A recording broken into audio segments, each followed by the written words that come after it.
Hello అండి, అందరికీ నమస్తే. ప్రస్తుతం మనతో పాటు డాక్టర్ విక్రమ్ ఉన్నారు, న్యూరాలజిస్ట్. సో ఈ మధ్య వచ్చే నరాలకు సంబంధించిందే కానీ మనం ఎక్కువగా మైగ్రేన్ గురించి బాధపడుతూ ఉంటాము, స్ట్రోక్ గురించి బాధపడుతూ ఉంటారు చాలా మంది. సో దీని అంతటిని మనకు వివరించడానికి, మనతో పాటు డిస్కస్ చేయడానికి మనతో పాటు ఉన్నారు. నమస్తే సార్. సార్ ఎలా ఉన్నారు? మీరు ఎలా ఉన్నారు? బాగున్నాను సార్. సార్ ఇప్పుడు జనరల్ గా ఈ సీజన్ అంటే రైనీ సీజన్ వచ్చిందంటే ఏదో ఒక రకంగా సిక్ అవుతూనే ఉంటాము. సో మీ దగ్గరికి ఎలాంటి వాళ్ళు వస్తున్నారు? ఏ ట్రీట్మెంట్ కోసం ఎక్కువ వస్తున్నారు? అంటే కామన్ గా మేము ఓపీడీ ప్రాక్టీస్ లో చూసుకుంటే హెడేక్స్ కామన్ గా ఉంటాయి. అవి కాకుండా back pain, neck pain, or కొన్నిసార్లు ఏంటంటే కళ్ళు తిరగడం, వర్టిగో అని. సో ఓపీడీలో ఈ కైండ్ ఆఫ్ పీపుల్ ఎక్కువ ఉంటారు. అదే అండ్ వీటికి ఏటికి సంబంధం లేకుండా, సీజన్ కి సంబంధం లేకుండా బ్రెయిన్ స్ట్రోక్స్ రావడం, అంటే పారాలిసిస్ లాగా చేయి కాలు పడిపోవడము, మాట తడబడము, ఇలాంటివి, ఆర్ ఫిట్స్.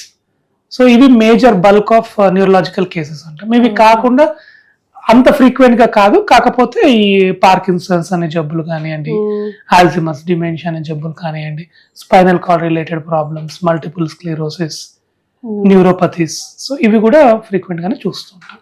అయితే ఇప్పుడు మనం జనరల్ గా ఎక్కువగా పీపుల్ అంటే సఫర్ అయ్యేది మైగ్రేన్ తో, అంటే దాని వల్ల బాగా ఇబ్బందులు అవుతాయి. అసలు అది ఎందుకు వస్తుంది అంటారు? దాని లక్షణాలు ఎలా ఉంటాయి? అంటే మైగ్రేన్ అనేది ఒక రకమైన తలనొప్పి. ఇప్పుడు తలనొప్పిని మనం రెండు విధాలుగా డివైడ్ చేస్తాం. ఒకటి ప్రైమరీ హెడేక్స్ అంటాము, ఇంకోటి సెకండరీ హెడేక్స్. ప్రైమరీ హెడేక్స్ అంటే ఏంటంటే దీంట్లో ఓన్లీ హెడేక్ ఒకటే ప్రిడామినెంట్ గా ఉంటుంది. సో వేరే కారణాల వల్ల హెడేక్స్ రావు. దీంట్లో కామన్ గా చూసేది మైగ్రేన్ అని, టెన్షన్ టైప్ హెడేక్ అని, క్లస్టర్ హెడేక్ అని. దీంట్లో వీళ్ళల్లో ఏంటి అంటే ప్యూర్ గా హెడేకే ఉంటుంది. సో ఇవి most of the times genetically inherited ఉంటాయి. అంటే పేరెంట్స్ ఉండాలని కాదు, మన జెనెటిక్స్ లో ఉన్న ప్రాబ్లమ్స్ దానివల్ల మన బ్రెయిన్ హైపర్ ఎగ్జైటబిలిటీ అవ్వడం వల్ల ర్యాండమ్ గా ట్రిగ్గర్స్, అంటే ఇప్పుడు క్లైమేట్ చేంజ్ అయినప్పుడు కానివ్వండి, ఫుడ్ తినకపోయినా, నిద్ర లేకపోయినా హైపర్ ఎగ్జైట్ అయ్యి బ్రెయిన్ దాని నుంచి హెడేక్ వస్తుంది. సో అవి ఇవన్నీ ప్రైమరీ హెడేక్స్ కింద ఉంటాయి. అవి సెకండరీ హెడేక్స్ అంటాం. సెకండరీ హెడేక్స్ అంటే ఏంటంటే బ్రెయిన్ లో ఏదైనా ప్రాబ్లం వల్ల హెడేక్ రావడం, like brain infections, brain stroke, brain లో బ్లీడింగ్ అవ్వడము, బ్రెయిన్ ట్యూమర్స్ అవ్వడము, బ్రెయిన్ లో ప్రెషర్ పెరగడం. సో వీటిలో ఏమైపోతుందంటే బ్రెయిన్ లో వేరే ఒక రీజన్ వల్ల ఒక మేనిఫెస్టేషన్ లాగా హెడేక్ ఉంటుంది.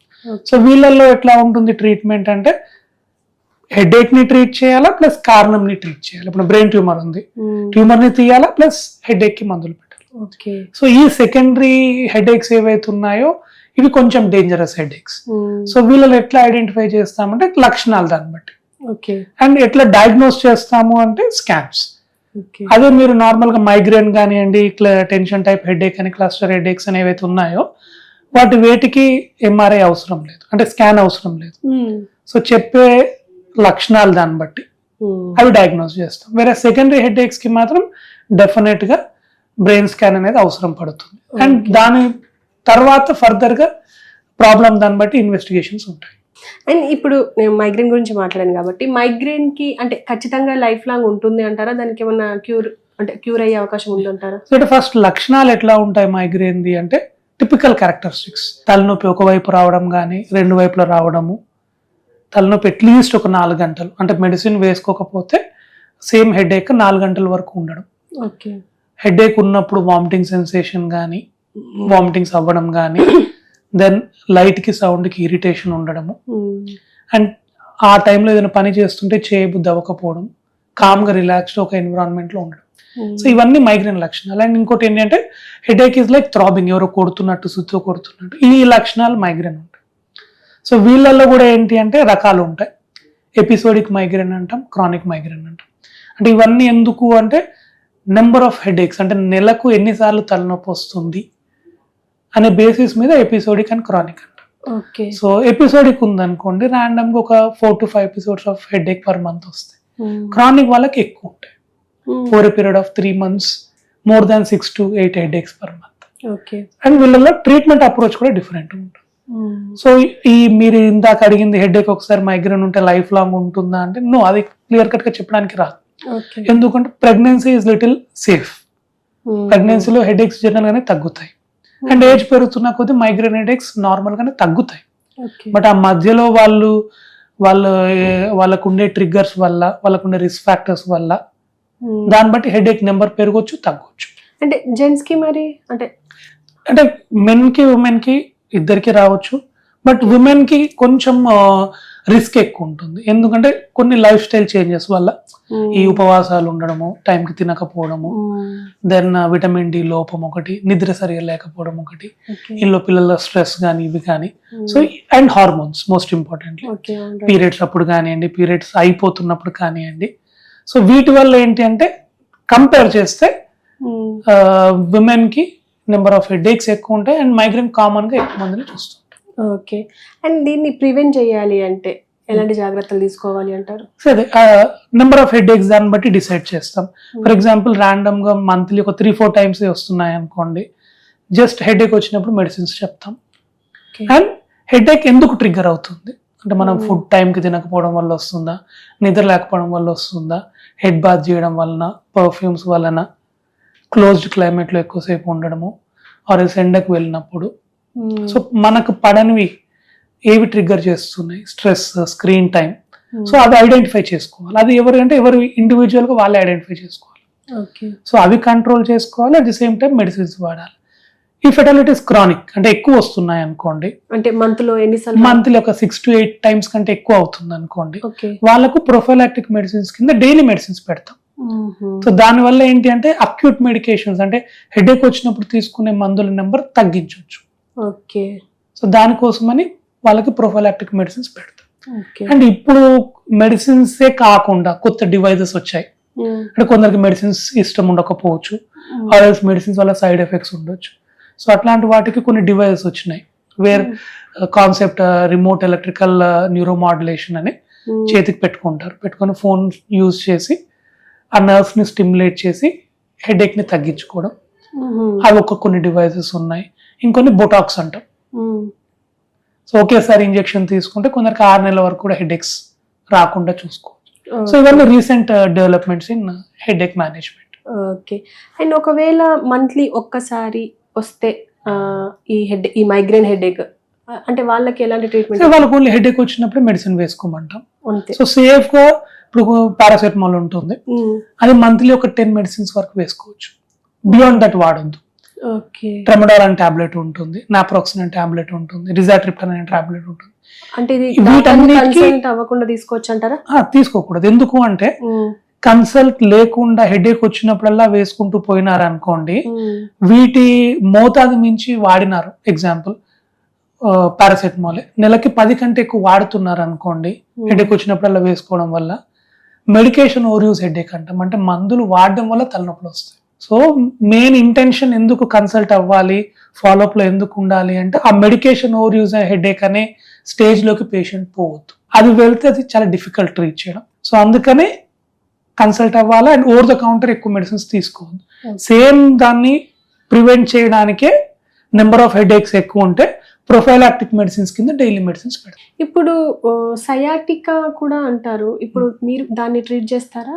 సియాటికా అనేది సింపుల్, సియాటిక్ నర్వ్ ప్రెషర్ పడ్డప్పుడు వచ్చే లక్షణాన్ని సియాటికా. సో మన బాడీలో అది one of the longest nerve.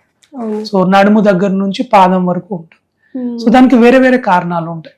So disc problem వల్ల సియాటిక్ నర్వ్ ఒత్తుకుంది అనుకోండి, ఆ నరం ఎట్లా పారుతుందో నొప్పి అట్లా వస్తుంది. అట్లా కాకుండా కొందరికి పైరిఫార్మిస్ సిండ్రోమ్ అంటాం, అంటే కూర్చోవడం వల్ల పైరిఫార్మిస్ అనే మజిల్ నరాన్ని స్టిమ్యులేట్ చేయడం వల్ల నొప్పి వస్తుంది.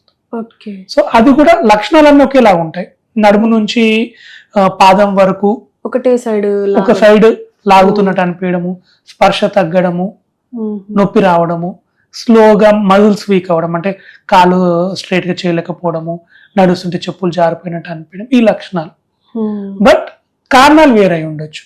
డిస్క్ ప్రాబ్లమా, నరం ఒత్తుకోవడమా, ట్యూమర్ ఏమన్నా ఉందా ఏంటి అనేది. అండ్ అన్ని సయాటిక్ ఒకేలాగా ఉండవు.